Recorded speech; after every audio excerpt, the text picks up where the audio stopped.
Welcome to Four Seeds, One Family, where expats, immigrants, and migrants can share and learn about life experiences abroad. I'm your host, James Thomas, coming to you from Taipei, Taiwan, and I'm so glad to have you traveling along with me on this journey, and welcome to the show. Today, I'm going to be talking about something that may, and for good reasons, may sound sensitive to some people for many different reasons.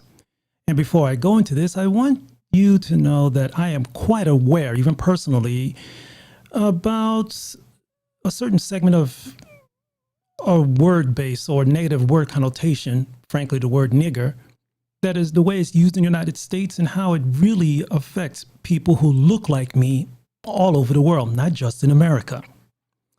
Now, once again, I'm sure this is going to cause some, flack for me, but I think it's my responsibility to, especially living out here in Asia, to put this in a more personal content and also to share with people that I know and people I care about. Now, recently, a communication teacher at the University of Southern California, Mr. Greg Patton, has been put on, leave, if not fired at this point, for, saying a word in Mandarin Chinese that was frankly a Chinese filter word that sounded like the racial slur nigger. Now, there are a lot of things that we may even use in our native language that sounds like something else or have a different connotation in another language. What I want to talk about basically is the oversensitivity of some people towards this particular incident. Now, I do want to stress that people of color, not only in the United States, but all over the world, have really legit reasons to want to fight against the negative treatment they have been facing in the past and currently facing right now. But the thing is, sometimes people tend to have the tendency to just, become emotional, and in a lot of cases, over-emotional, that sometimes causes them to let their emotion control their judgments. Where in normal situations, they wouldn't react in a certain way. Now, this is not to say that certain people or people of color should stay in their lane. I am totally hell against that. But I am against situations where not only people who look like me are treated unfairly, but people of any race, color, creed, whatever nation are treated unfairly. I don't care if you're talking about the Uyghurs, talking about black people, people in other Indian states. I think it's sometimes people who have a platform like me should be willing to talk about.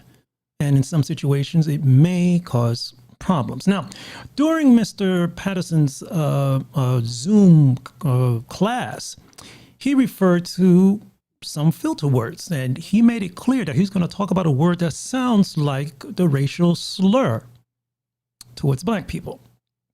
His intent after watching the video was not to hurt or harm people, not to ruffle anyone's feathers.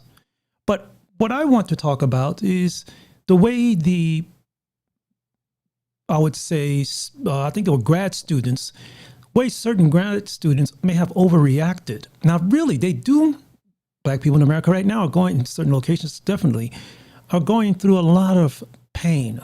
And a lot of them really are at an age where they cannot, they're going to read about, but understand what some of the people in the United States, black people especially, fought for to get the freedoms that we have today. That causes a lot of changes in Constitution and community awareness. But they're in an age right now where sometimes they may let their emotions get ahead of them. And I wish one day to meet a few of them, to talk to them about my situations of not only being around the Chinese language, Chinese people, Taiwanese people, Japanese people, Korean people, living out here in Asia, and also studying in both China and Taiwan and also the United States, and coming from a place that does understand how the word is used. I'm from the South Bronx. Believe me, I know. Now, during his virtual class section, he was discussing certain public speaking patterns. And he was trying to raise the awareness on how to avoid certain filter words. Now, before he talked about the word that I'm referring to, he actually kind of like gave his students a heads up on what he was about to say. Some of the students took offense to it. Now, once again, let me stress again for the third time. There's a lot of reasons that I'm not going to get into today that people of color feel sensitive to such words. But please, please, please keep in mind that sensitivity sometimes has to be put under control. And this is when your logical mind should face in. Now, there's a common word in Mandarin Chinese that means this or that. The word is nega, naga. This, that, nigga, naga, 这些, 那些, these, those, this, 这个, nigga, that, these, 这些, those, 那些. Now, these words may, especially nigga, sounds like the derogatory, famed N-word. Sometimes maybe you may hear people walking down the streets in big cities, New York, Houston, Los Angeles, who are from China or even from Taiwan or maybe Singapore speaking Mandarin Chinese, and they'll be saying, what is that over there? 那个是什么?那个是什么?那个是什么?那个是什么? And if you're not familiar with the language, you'll be like, whoa, what are they saying such horrible things for? Remember, what sounds like in one language, maybe in relationship to your mother language, may not carry the same meaning. It most likely doesn't. I mean, you probably hear Japanese filter words, you hear this a lot. Now, the thing is that bothers me is the way the campus or the school officials, how they reacted to it. And they also overreacted in such a terrible way. Now, Mr. Craig Patterson, he's a teacher, professor. And from what I've seen from the little clip that I saw, he was doing his best to stress a certain point about a particular Mandarin Chinese filter word. Who in their right mind, especially at the University of Southern California, would even try to be, well, racially profiling anyone? I mean, just look at the Asian population at USC. A lot of the students and a lot of the money are coming from Asian students, especially from out here near China and Taiwan.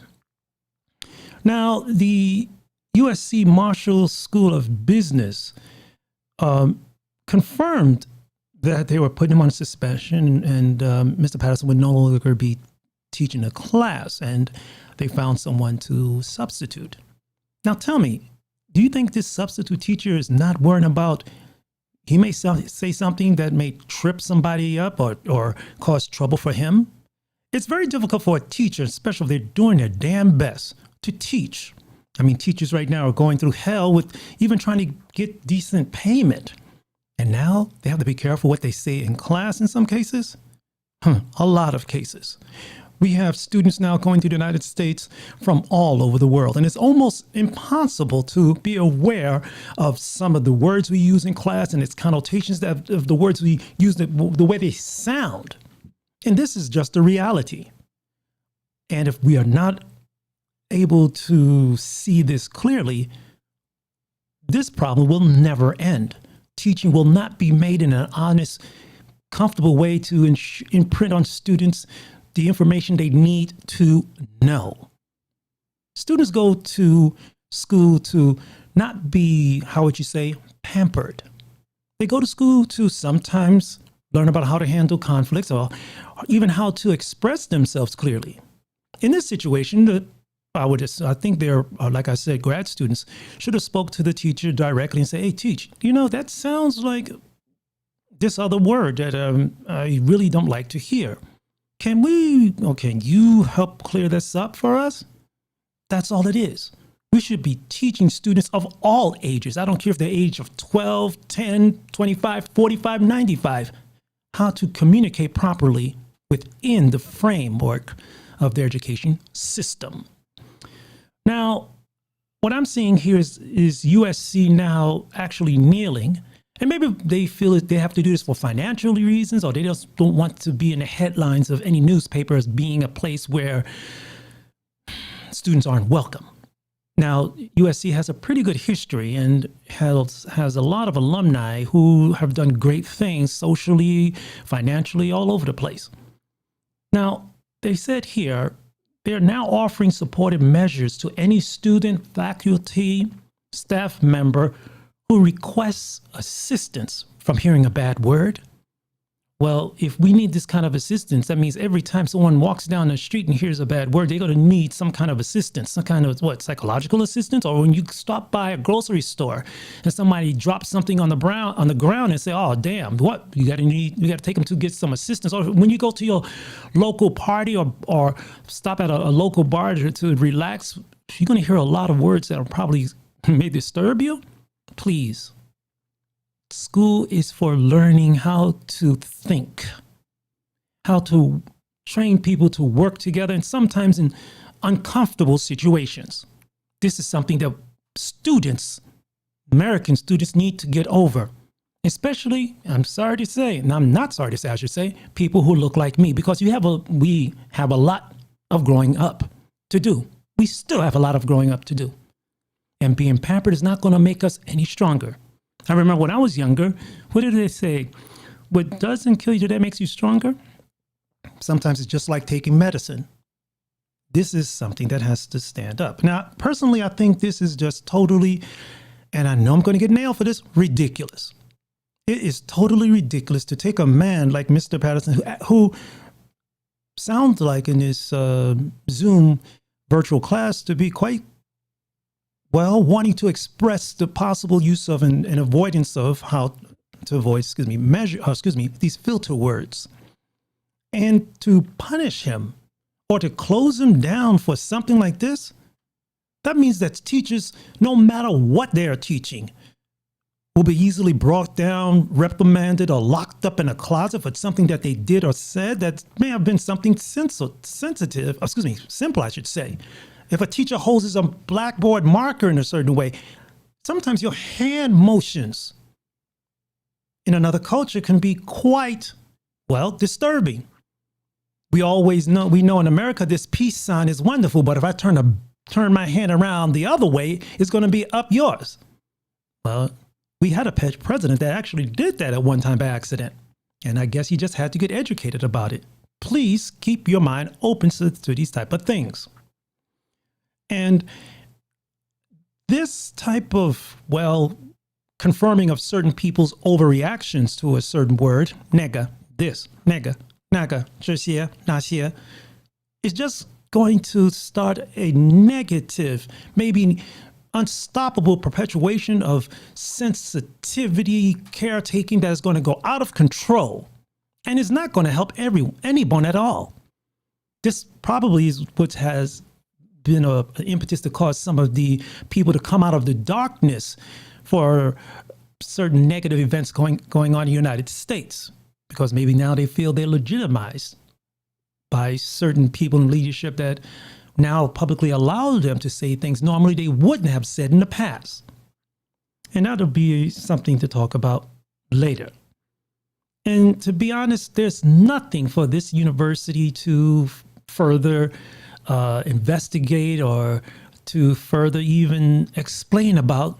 But they do need to explain something to the students who have brought this up to their administration in a quite overly sensitive way. They need to learn to be able to hear things they don't like, react to it in a proper, grown-up manner, and solve their problems. And for those of them who happen to come across this episode, write me a letter, or I'm willing to explain to you live to you what you may have overreacted to. And for those who have taken the time out of the day, if you have any comments, please leave it below. Click on the little red button over there, and hopefully when I make another episode, you'll be notified. Once again, I want to thank you again for listening to me here at 4Cs1 Family. and take care wherever you are in the world. 再见.